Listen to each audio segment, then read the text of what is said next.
Richa, I know all the popular methods of learning this language. Perhaps I've watched way too many videos on this. But what I don't have is a speaking partner plus a perfect routine to become fluent in English. And if this is something that you can help with, girl, make a video. 100%. Here you have it.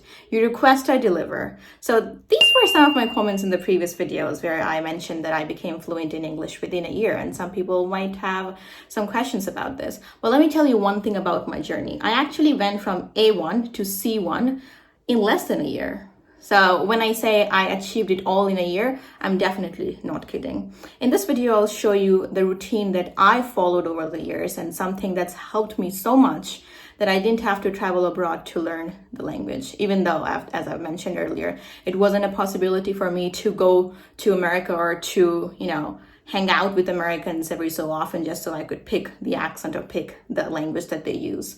But I somehow devised a plan to become fluent in this language all by myself at home. And if you're somebody who wants to come out of that box of the middle stage, and by the middle stage, I mean the intermediate level or the beginner level, then this video is actually going to help you, where I'll show what to do in a day and for how long. So let's get into the video. Some people preach that learning a foreign language is next to impossible, and you'd actually never get to that near native or native level fluency as a non-native speaker. I mean, I've been able to achieve a native level fluency within a few years, but does it mean that I stopped working on my English after that? Not at all. I've been working on my English ever since I started. I've maintained it. I've kept adding more and more things. So you have to get into the layers of the routine. And for that, first off, you have to have a routine. So I was reading this book about habits and how habits actually form in our lives. And there's this weird lie that's been circulating all around the internet and also in self-help books, which I've heard so many times that I'm almost annoyed at it. I'm going to share it with you right now. So this will help you understand how you can get into a routine. But even more than that, it's important that you form some good habits around the routine. And in this case, learning the language. So it's very popular, and this is actually misinformation. I wouldn't call it disinformation because I do not know who started it and what their intentions were, but it's definitely misinformation that you can build a habit within 21 days of practice. This is actually total BS. The number of days that it actually takes is 61, and I might have the book here. Let me pull it for you. I'm talking about this book.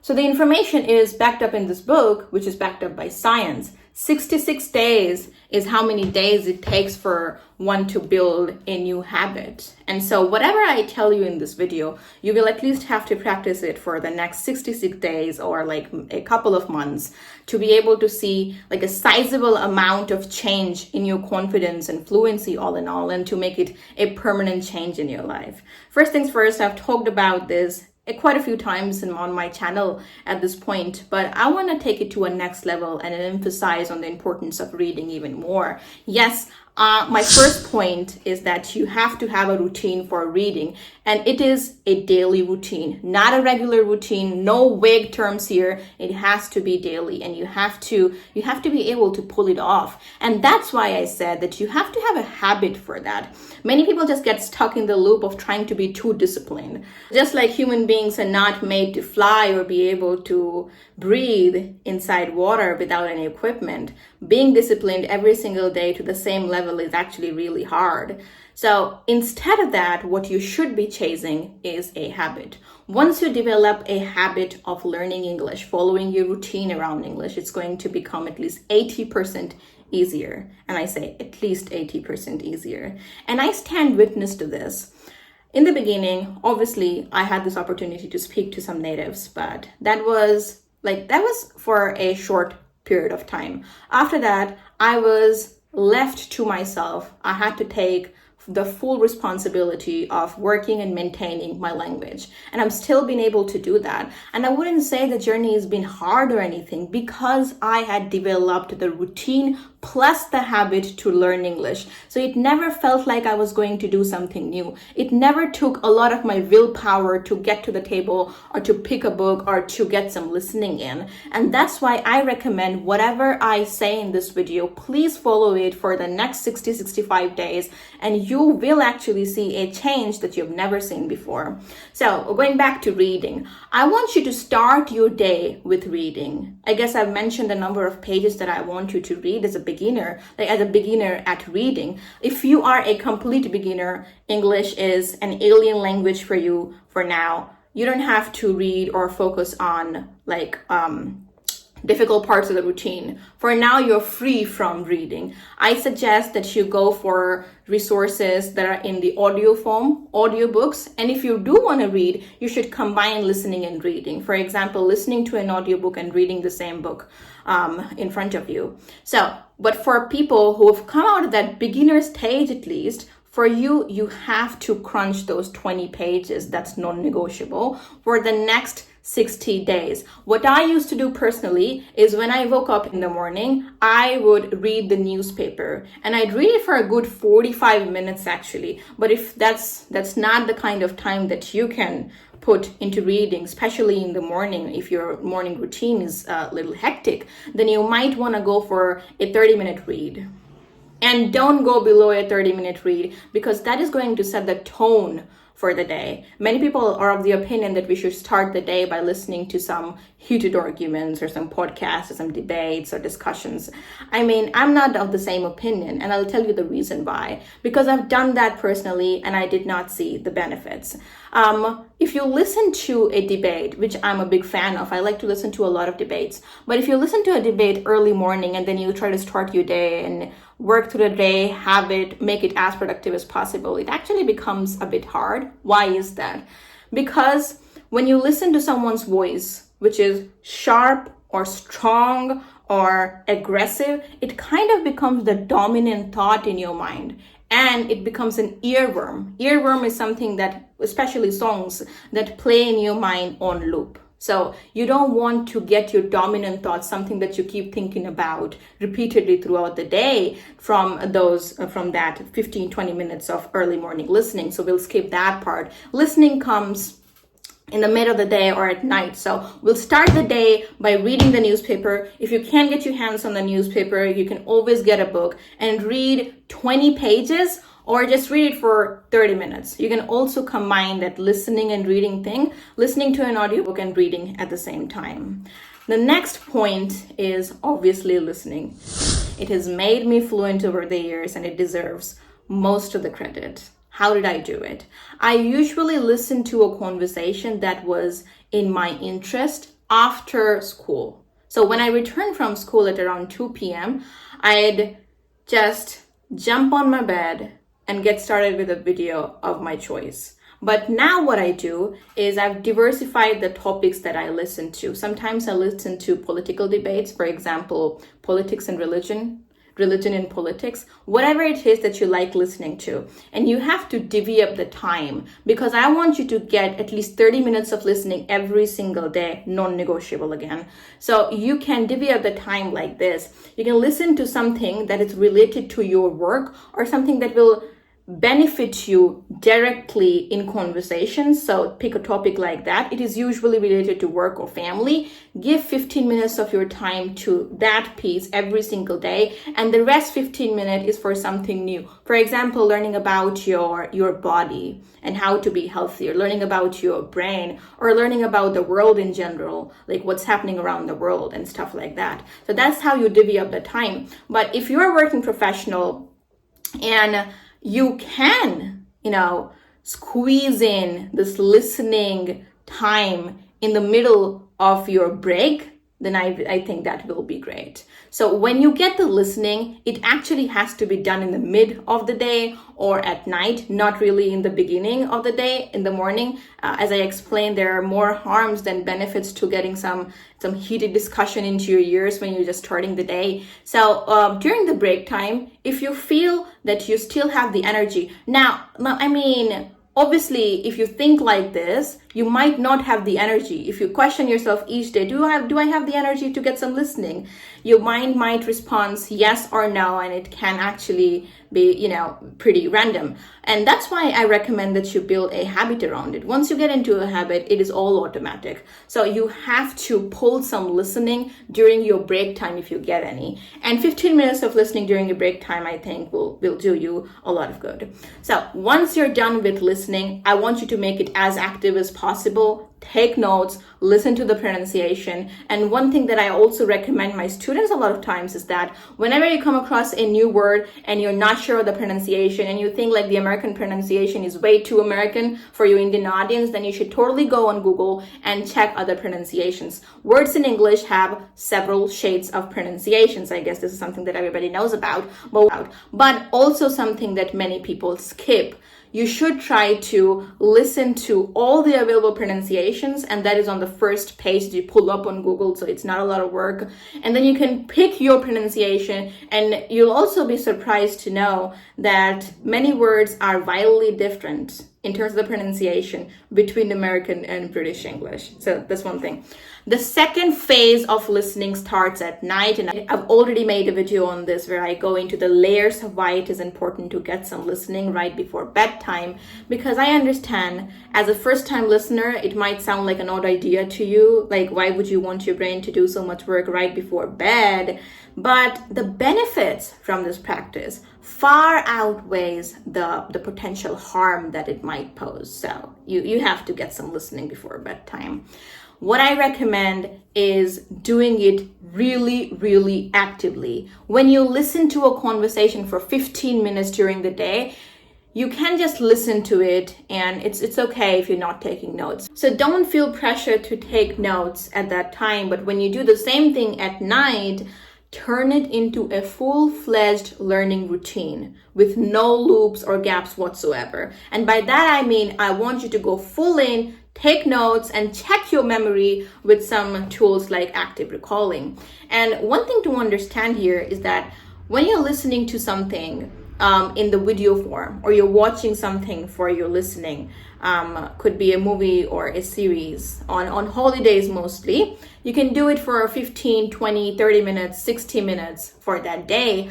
It could actually be related to movies or shows during the day. But at nighttime, I don't really want you to get your listening through Netflix or any other streaming platforms. Why is that? Because as an English speaker, you can understand that this becomes a self-discovery journey, and you become a knowledgeable person the more you stay consistent with the learning routine. So at night, I want you to listen to some substantive conversation from where you can learn something. It could be about anything, like I mentioned, politics, finance, sports, your body, whatever it is that interests you.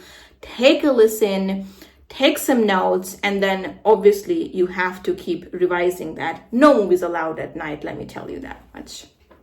Well, we have a few more points to cover, and this will all sum it up, completing the learning loop.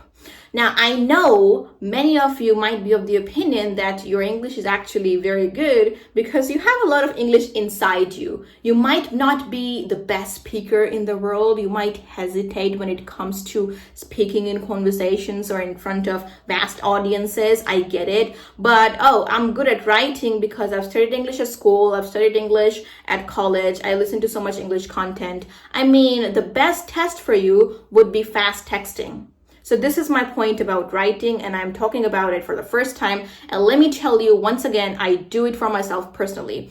So you have to test your writing through texts. I know it's not easy to write pieces or think pieces or articles on a daily basis. For many people, it can be boring and way too challenging. I don't want you to feel oddly or overly challenged. So for that, in order to take care of your writing, I want you to start writing your own emails, your own presentations, your own speeches. And if you do none of that, write your own WhatsApp texts, write your own captions.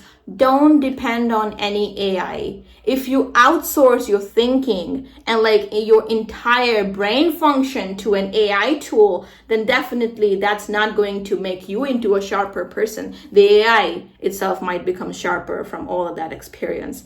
Don't let it have your intelligence. So what I want you to do is type your texts in English and don't do it in shorthand. By shorthand, I mean something like this.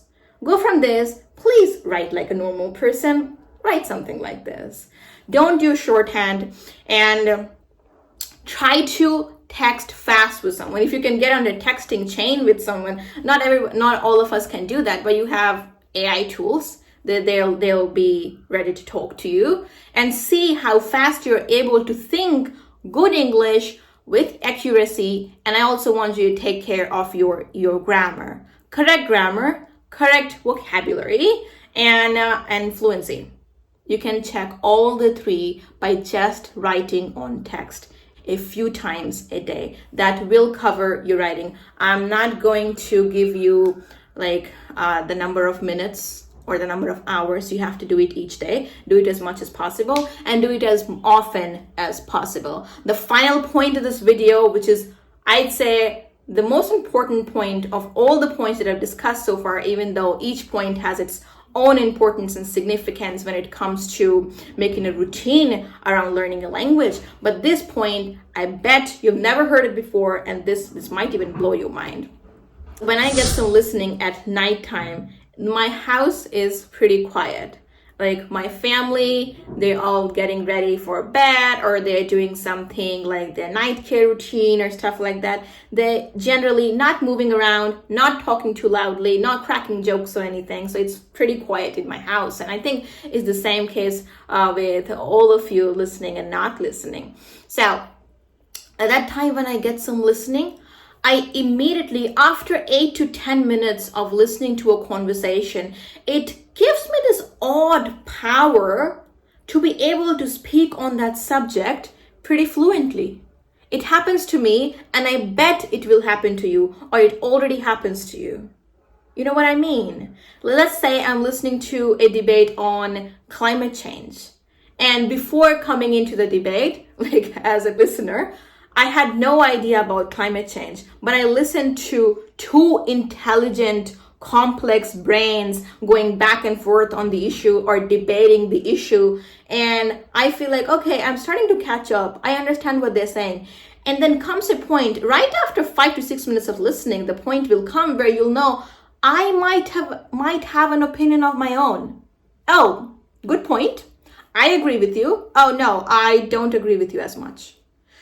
Only in 5 to 6 minutes, you can go from a person who was ignorant on the subject to a person who can speak on the subject and has developed their own ideas. You know what I mean? So this is the magic of listening, but this is not all. The second part is that the moment you feel the confidence, and I know this is natural, it happens to everybody, it's pretty universal, don't doubt yourself, just try it out. The moment you feel like you've gotten the power to speak, speak. Don't stop yourself. Speak. I know this is the most common complaint all around the world from non-native speakers, that I don't have a speaking partner. Be your own speaking partner. And when you really want to speak in English, in moments like this, when you listen to a conversation and you're like all pumped up to speak, you want somebody to speak to you on that subject right then and there, you don't have them, and then you drop the idea, it just kill the desire, and it's the end. Actually, this is not the right way to treat yourself. Speak on the issue. Go to the balcony, go to a lonely corner of your house and speak to yourself. And if you feel like this is odd for you, you don't exactly understand what to speak about, just try to summarize the conversation, whatever you'll listen to. Or just try to talk about the frame of the conversation, and that's it. That is going to give you the practice, but is that it? No, that will boost your confidence by levels that might be unattainable for traditional learners to attain even in months of time. Months of time. So if you follow everything that I just like literally poured my heart out in this video. If you follow everything that I mentioned in this video, it's gonna take you around 2 hours of practice and learning and listening each day. I'll let you know that in 60 days, I know you will come back and you'll comment on this video that, Richa, I think I am getting to the success point. And it wasn't as hard as I'd imagined earlier. So I'm gonna part with this video by saying, good luck for your journey. I see things changing for you.